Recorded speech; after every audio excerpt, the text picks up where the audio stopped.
Welcome to the midweek message.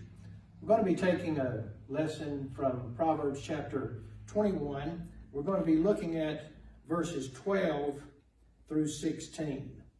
And I'm reading from the New International Version of the Bible. In Proverbs chapter 21 and verse 12, the righteous one takes note of the house of the wicked and brings the wicked to ruin. Whoever shuts their ears to the cry of the poor will also cry out and not be answered. A gift given in secret soothes anger, and a bribe concealed in the cloak pacifies great wrath. When justice is done, it brings joy to the righteous, but terror to evildoers. Whoever strays from the path of prudence comes to rest in the company of the dead. Those are verses 12 through 16 of Proverbs chapter 21. Let's look at them one at a time. Verse 12, the righteous one takes note of the house of the wicked and brings the wicked to ruin.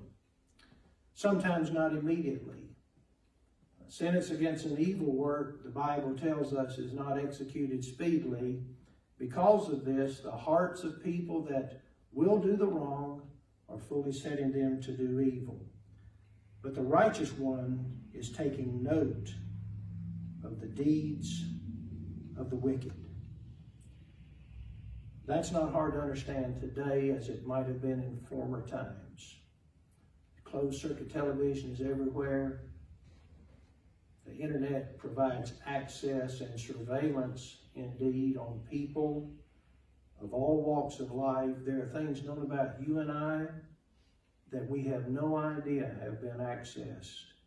Many things about our personal lives are accessible to people. And the scripture says that God, the righteous one, is making notes on the nature of our lives. That's Proverbs 21:12. Verse 13. Whoever shuts their ears to the cry of the poor will also cry out and not be answered. There are many places in the Bible that tell us something like we receive in proportion to the manner in which we give.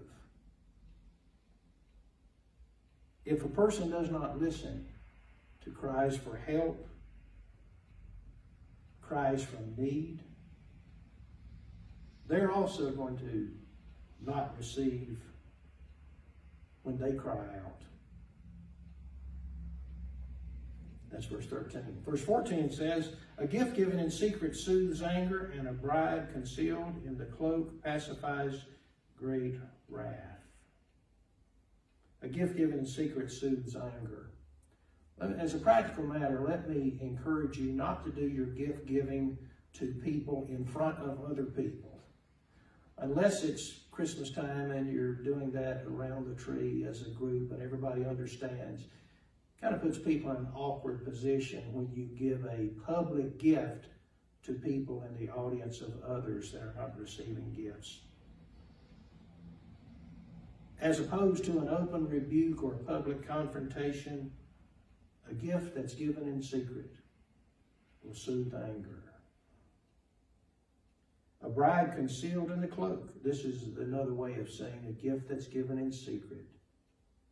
It's awful hard to quell a confrontation in public, but sometimes it may be done in secret. Verse 15, when justice is done, it brings joy to the righteous, but terror to evildoers. The innocent delight in justice, the guilty plead for mercy. That's one of the reasons that children are so delighted when the right thing is done. And those of us who are adults and have spent many years transgressing God's laws, we constantly cry for mercy. But the innocent delight in justice. Of the things that I miss from my youth, I miss my innocence the most. Before I knew that life could be so harsh, and that people could be so untrue, and that I would do the sins that I had done, that I would fail to live up to the standard of God. I miss innocence most. The righteous rejoice in justice. But justice is terror to evildoers. And that brings us to verse 16, the final verse. Whoever strays from the path of prudence comes to rest in the company of the dead. An admonition to live a wise life. Most of the time, wisdom assures that a person will have safety. And so if you stray from the path of wisdom, that can take many forms. You cannot act on the wisdom that you have. You cannot act on the wisdom of God. You cannot be willing to accept the wisdom of other people. But wherever the path of wisdom lies, if you stray from the path of wisdom or of prudence, as the New International Version states, you come to rest in the company of the dead. In other words, that's a way of saying that it leads to your destruction. If you want to be safe, take heed to the words of Solomon when he says that wisdom cries aloud.